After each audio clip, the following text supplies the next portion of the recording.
윤석열 전 대통령이 탄핵이 헌법재판소에 의해 최종적으로 결정되었습니다.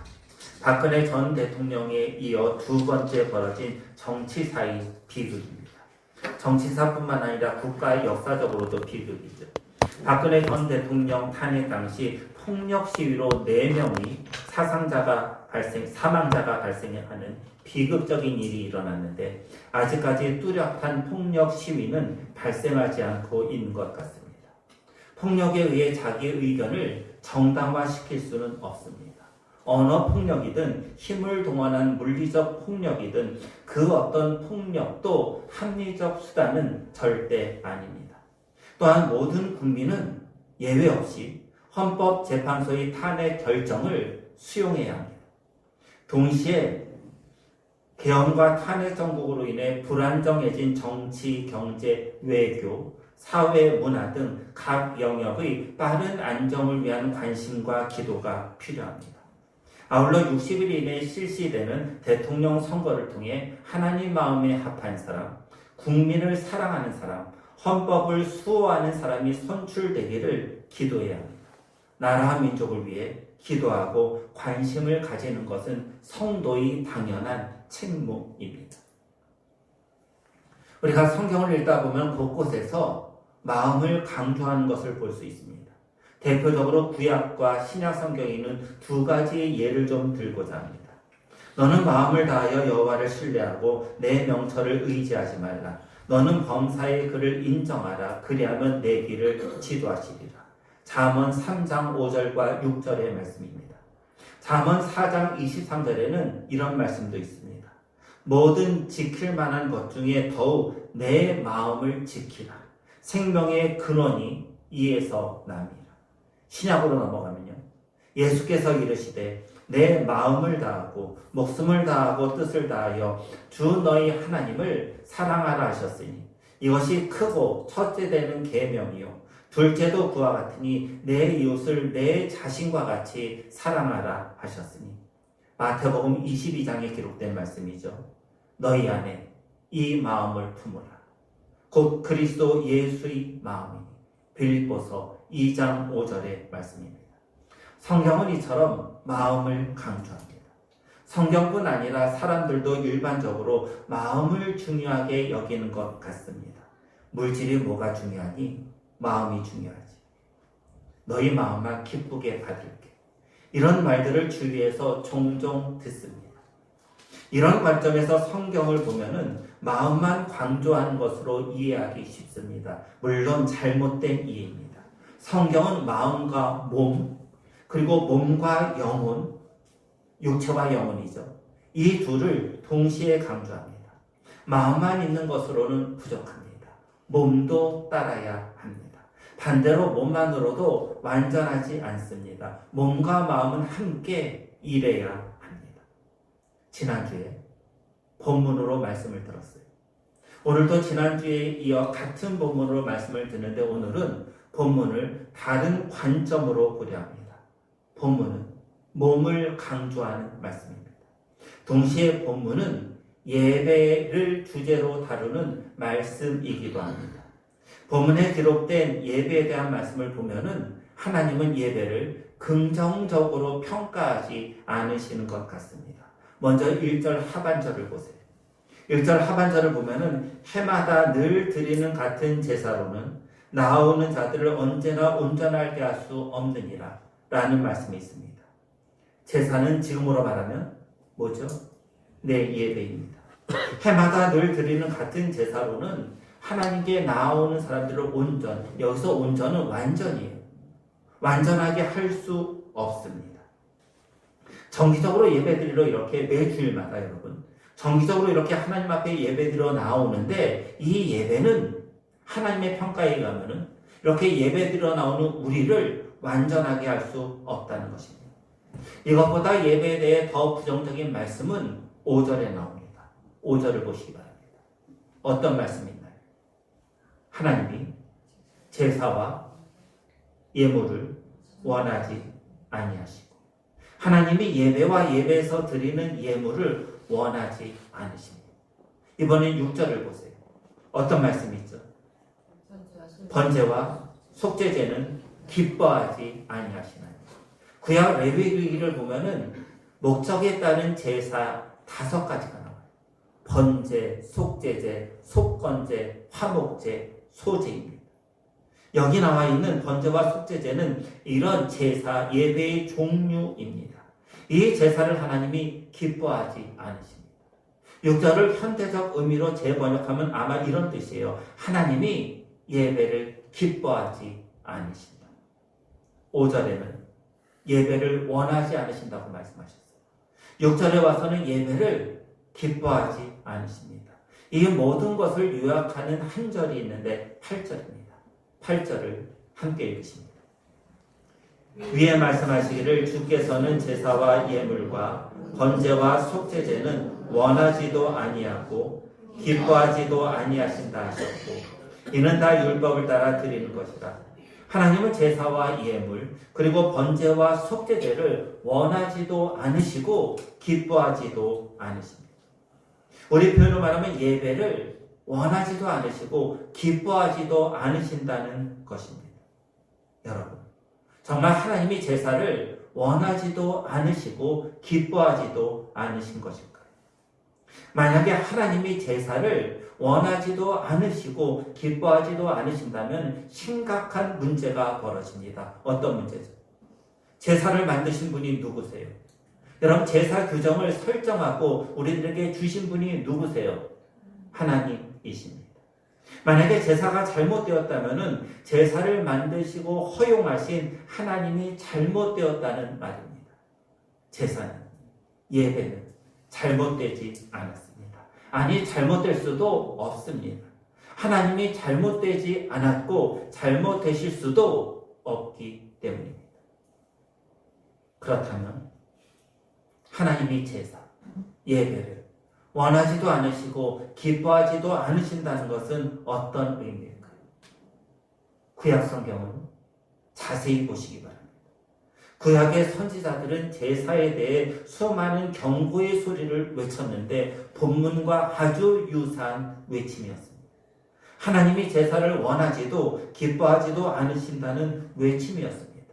대표적으로 한 곳의 말씀만 좀 보려 합니다. 그것은 우리가 지난번에 아모스 강의에서 보았던 말씀이에요. 말씀 좀 띄워주세요.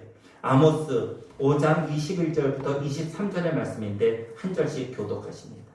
내가 너희 절기들을 미워하여 멸시하며 너희 성회들을 기뻐하지 아니하나니 번제나 소제를 드릴지라도 내가 받지 아니할 것이요 너희의 살찐 희생의 화목제도 내가 돌아보지 아니하리라. 함께 읽으십니다. 내 노랫소리를 내 앞에서 그칠지어다 내 비판소리도 내가 듣지 아니하리라.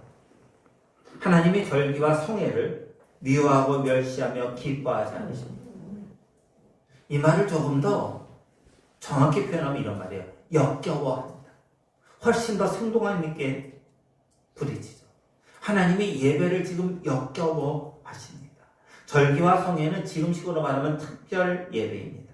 하나님께서 특별하게 드리는 예배를 역겨워하세요. 번제나 소제, 화목제를 받지 않으십니다. 번제와 소제, 화목제는 지금으로 말하면 이렇게 주일 예배처럼 일상적으로 드리는 예배입니다. 이런 예배도 받지 않으십니다. 노랫소리, 비파소리는 뭘까요? 찬양이에요. 예배 시간에 부르는 찬양 역시 듣지 않으십니다. 우리가 구약 성경을 읽으면 곳곳에서 이와 유사한 말씀들이 이어집니다. 하나님이 예배를 받지 않으신다고 심지어 역겨워하신다고 강력하게 말씀하세요. 그런데 이렇게 말씀하시는 부분을 자세히 읽으면 한 가지의 특징이 나옵니다. 그것은 예배가 마음으로 드리는 것이 아닌 형식적일 때입니다. 마음이 전혀 담기지 않은 일상적으로 늘 반복되는 형식적 예배를 드릴 때 하나님은 강하게 그 예배를 질타하십니다. 리처드 필립스라는 사람은 본문에서 이런 지적을 합니다. 마음이 전혀 담기지 않은 행위를 해치우는 사람들의 위선. 다시 한번 여러분 좀 집중해서 좀 들어주세요. 마음이 전혀 담기지 않은 행위를 해치우는 사람들의 위선. 예배에 마음을 담지 않습니다. 예배를 그냥 해치우는 하나의 행위로 여깁니다. 여러분, 해치운다는 이 표현 이해되시죠? 어차피 예배를 드려야 하니 그냥 해치우자라는 심정으로 이 자리에 앉아 있습니다.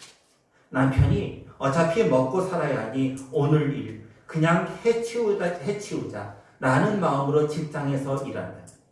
마찬가지로 학생이 어차피 공부해야 하니 그냥 빨리 해치우자 이런 심정으로 공부한다면, 아내가 어차피 먹어야 하니 그냥 한 끼 해치우자라는 마음으로 음식을 한다면 그런 남편, 그런 학생, 그런 아내의 행위에 어떤 의미가 있으며 그들에게 어떤 발전이 있을까요? 마찬가지로 교인이 주일날 하나님 앞에 나와 예배드립니다. 어차피 사람들이 나 교회 다니는 거 알고 있으니 그냥 해치우자, 빨리 해치우자 라는 마음으로 예배드린다면 하나님은 그 예배를 과연 받으실까요? 성경을 보면 하나님은 제사, 예배 자체를 비판한 적이 없으십니다. 하나님이 어떤 제사, 어떤 예배를 강력하게 비난하십니까? 그냥 해치우려고 드리는 제사, 형식적 제사입니다. 마찬가지입니다. 예배를 드려요. 그런데 그것이 형식적이라면, 해치우려고 하는 행위라면 하나님은 그런 예배는 원하지도 않고 기뻐하지도 않으시며 받지도 않으십니다. 화려한 건물 안에서 수많은 사람들이 모이고 웅장한 오케스트라의 반주에 맞춰 성악가들이 찬양을 부른다 해도 그렇게 해치우려는 마음으로 만약에 그들이 모였다면 그들의 예배는 하나님의 눈에 보기에 예배가 아닌 사람들이 모여 즐기는 하나의 형식적 모임일 뿐입니다. 그러면 하나님은 어떤 예배를 원하고 기뻐하실까? 말씀드린 대로 성경을 보면은 마음과 정성이 전혀 담기지 않은 형식적 예배는 하나님이 기뻐하지 않으십니다. 몸은 여기에 있어요. 그런데 마음은 전혀 다른 곳에 가 있는 그런 예배는 하나님이 원하시는 예배가 아닙니다. 그런데 본문을 자세히 보면은 본문은 이와 정반대의 말씀을 하시는 것 같습니다. 왜냐하면 본문은 몸의 예배를 강조하기 때문입니다. 무엇을 보면 알 수 있는가? 본문에는 몸이라는 말씀이 반복돼요. 특별히 10절을 보시기 바랍니다. 10절을 함께 읽으십니다. 이 뜻을 따라 예수 그리스도의 몸을 단번에 들이심으로 말미암아 우리가 거룩함을 얻어보노라. 예수님이 십자가에서 자기 몸을 단번에 들이셨습니다. 십자가에서 제물이 된 것은 예수님의 마음이 아니에요. 예수님의 몸입니다. 예수님은 마음을 제물로 바치지 않으시고 몸을 제물로 바쳐서 우리를 구원하셨습니다. 로마서 12장의 말씀을 띄워주세요. 로마서 12장 1절의 말씀을 함께 읽으십니다. 그러므로 형제들아, 내가 하나님의 모든 자비하심으로 너희를 권하노니 너희 몸을 하나님이 기뻐하시는 거룩한 산 제물로 드리라. 이는 너희가 드릴 영적 예배니라. 여기서 영적이라는 말씀의 뜻은 합당한입니다. 그러면 하나님이 보시기에 합당한 예배가 무엇인가? 하나님이 보시기에 합당한 예배는 너희 몸을 하나님이 기뻐하시는 산 제물로 드리는 것입니다. 너희의 마음이 아닌 너희의 몸이에요. 몸을 드리는 것이 하나님이 기뻐하시는 합당한 예배입니다. 이것은 사랑의 본질과 관련되어 있습니다. 사랑하는 대상에게 이런 말을 한번 해보세요. 나는 당신을 마음만으로만 사랑해. 이 말을 듣고 기뻐할 사람은 없습니다. 왜죠? 마음만으로 사랑한다는 것은 사랑하지 않는다는 것과 동일하기 때문입니다. 정말 사랑하면 뭐가 움직여요? 몸이 움직여요. 그래서 사랑하는 일을 위해 몸으로 봉사하고 물질로 헌신합니다. 여러분 자녀들 사랑하시죠? 대답이 없으세요. 여러분 자녀들 사랑하시죠? 그래서 그 사랑하는 자녀들을 위해 어떻게 합니까? 피곤해서 쓰러질 지경이 되어도요, 일어나 자녀를 위해 배고프다면 무엇인가를 만듭니다. 이거는 사랑하는 남편, 사랑하는 아내에게도 동일하게 적용됩니다. 사랑하는 아내를 위해 몸은 천근만근인데 아침에 일어나 일터로 가요. 생계 유지를 위해, 아내를 위해 돈을 벌어야 하기 때문이죠.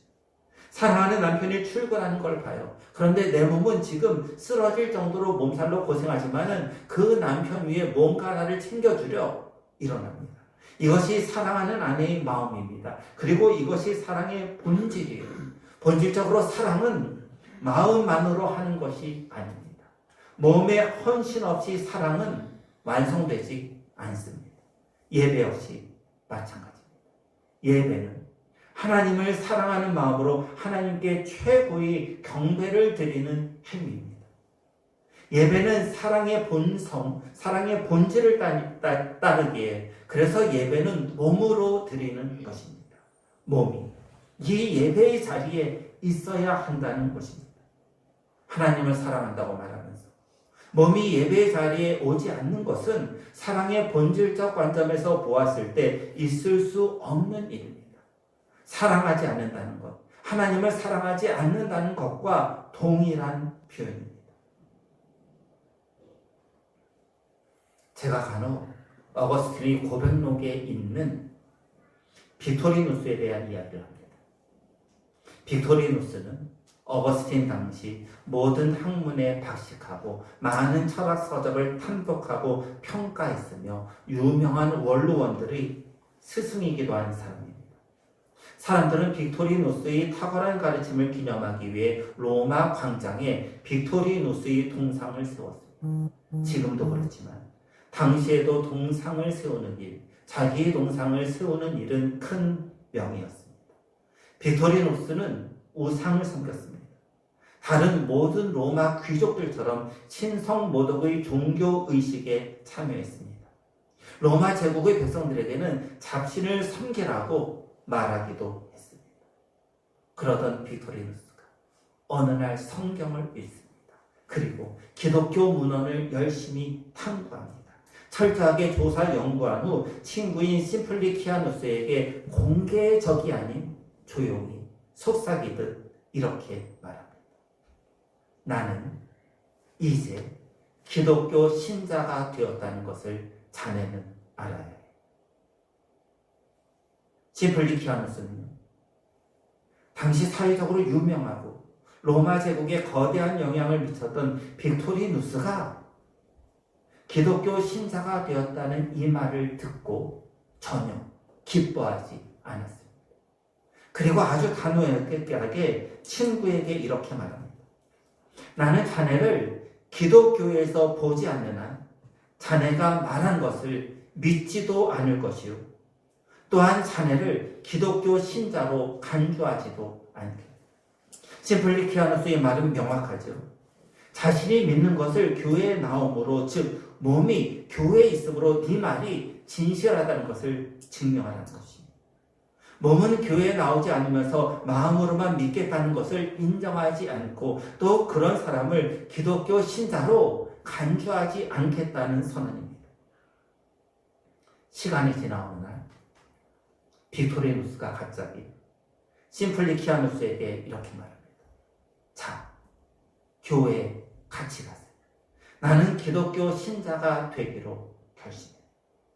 빅토리누스는 성경을 읽고 모든 기독교 문헌을 철저히 연구하고 조사한 후 기독교를 믿었습니다. 기독교를 받아들이고 예수님을 믿은 거죠. 그런데 그의 믿음은 뭐의 믿음이에요? 마음으로 믿은 거예요. 그런데 그가 마음으로 믿은 것이 언제 증명되죠? 자, 교회에 같이 가세요. 나는 기독교 신자가 되기로 결심했네. 이 말을 하면서 교회에 왔을 때입니다. 친구에게 교회에 가겠다고 말했을 때 그의 믿음은 그가 결심한 것은 증명된 것입니다. 여러분, 예배는 몸을 드리는 것입니다. 예수님은 자기의 몸을 제물로 드렸습니다. 우리 몸을 거룩한 산제물로 드리는 것이 영적 예배에 합당한 예배입니다. 몸이 예배의 자리에 오지 않고 마음으로 믿는다는 것은 존재하지 않는 허구입니다. 사랑의 본질적 측면에서 가능하지 않는 허구입니다. 그러면 몸의 예배는 구체적으로 무엇을 말할까요? 7절과 9절을 보시기 바랍니다. 제가 7절을, 여러분들이 9절을 읽으십니다. 이에 내가 말하기를 하나님이여 보시옵소서. 두루마리 책에 나를 가리켜 기록된 것과 같이 하나님의 뜻을 행하러 왔나이다 하셨느니라. 그 후에 말씀하시기를 보시옵소서. 내가 하나님의 뜻을 행하려 왔나이다 하셨으니 그 첫째 것을 피하시면 둘째 것을 세우려 하시니라. 7절과 9절은요, 예수님이 왜 이 땅에 오셨는가 이유에 대한 설명입니다. 예수님이 왜 이 땅에 오셨는가 7절과 9절에는 똑같은 말씀이 반복돼요. 뭐죠? 하나님의 뜻을 행하러 왔다입니다. 하나님의 뜻은 예수님이 십자가에서 피 흘리심으로 우리 모두를 구원하신 예수님의 피의 제사입니다. 자기 몸을 제사의 제물로 십자가에 바친 사건입니다. 예수님은 이 하나님의 뜻을 행하기 위해, 다시 말하면 하나님의 뜻에 순종하기 위해 이 땅에 오셨습니다. 몸으로 예배드린다는 것은 순종을 말합니다. 몸으로 예배드린다는 것은 하나님의 뜻에 순종하여 행동하는 것입니다. 다른 말로 하면은 세상에서 하나님의 뜻대로 행동하는 것, 살아가는 것을 말합니다. 세상에서 하나님의 뜻대로 하나님의 말씀에 순종하여 살아간다는 것은 몸으로 하는 일이에요. 여러분, 세상에서 하나님의 뜻대로 행동하는 것은 마음이 아니에요. 뭐죠? 몸이에요. 그래서 행동하는 양심이라는 말이 있지 않습니까? 이 말을 실은 행동하는 신앙으로 환치하는 것이 더 좋습니다. 행동해야 돼요. 그것은 몸의 일이에요. 구약 선지자들이 냉엄하게 당시 이스라엘 백성들의 제사를 책망하는 것은 형식적 제사, 형식적 예배였습니다. 자신의 죄를 용서받기 위해 황소와 염소와 같은 제물을 가져와 피를 뿌리나 이 형식적 제사, 형식적 예배는 말 그대로 형식적이었어요. 왜냐하면 그들의 삶에서는 포악, 위선, 부정과 불의, 가난한 사람을 압제하는 삶을 살았기 때문입니다. 삶은 하나님의 뜻에서 저 멀리 있어요. 불의를 행하죠. 포악을 행하죠. 자기보다 가난한 사람들을 짓밟지요. 어떻게 하면은 돈으로 이득을 볼까? 거짓과 괴사가 있지요. 그런데 와서 하나님 앞에 제사, 예배를 드립니다. 하나님은 그런 것을 기뻐하지도 받으시지도 않다는 것입니다. 유대 철학자죠. 필로가 있습니다. 필로는 유대인들에게 이렇게 가르쳤습니다. 불의한 사람들의 재물을 바치는 사람의 인격 때문에 죄를 생각나게 할 뿐입니다. 세상에서 불의하게 살아가면서 예배에 와서 재물을 바칩니다. 그때 그 사람의 인격은 불의합니다. 아무리 수많은 재물, 예배의 부름에서 읽었던 미가서 6장의 말씀대로 천천의 수양, 여러분 1000 곱하기 1000 얼마예요? 만만의 기름, 만 곱하기 만은 얼마예요? 그렇게 수많은 예물을 하나님 앞에 드려도 불의한 사람이 드리는 그 제물은 그 사람의 인격 때문에 불의를, 죄를 생각나게 할 뿐입니다. 하나님이 제물을 드리는데 그 제물이 아닌 그 사람의 인격을 보십니다. 그 사람의 죄를 기억하는 거죠. 그리고 그 사람의 죄에 맞는 형벌을 내리십니다. 몸의 예배란 이와 같습니다.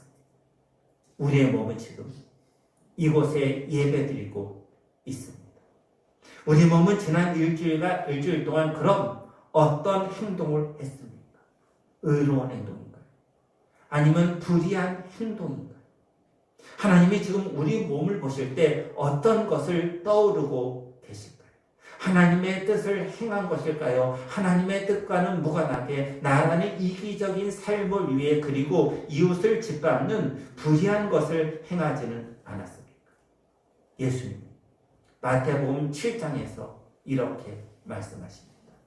나더러 주여 주여 하는 자마다 다 천국에 들어갈 것이 아니요 다만 하늘에 계신 내 아버지의 뜻대로 행하는 자라야 들어가리라.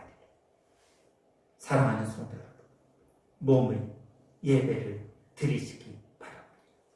몸의 예배란 일상의 삶에서 하나님의 뜻대로 행동하며 하나님 말씀에 순종하는 삶이 깃들여 있는 예배입니다. 예수님은 철저히 하나님의 뜻에 순종하셨습니다. 몸으로 순종하신 것입니다. 그 예수님을 본받으시기 바랍니다. 입으로는 주여 주여 하지만 우리의 삶에서는 불의와 포악이 아닌 입으로 주여 주여 하고 우리 삶에서도 몸으로 하늘에 계신 아버지의 뜻대로 행하는 삶을 살아가시기 바랍니다. 이렇게 몸으로 하나님 앞에 예배드리는 성도들이 되기를 우리 주 예수 그리스도의 이름으로 간절히 소원합니다.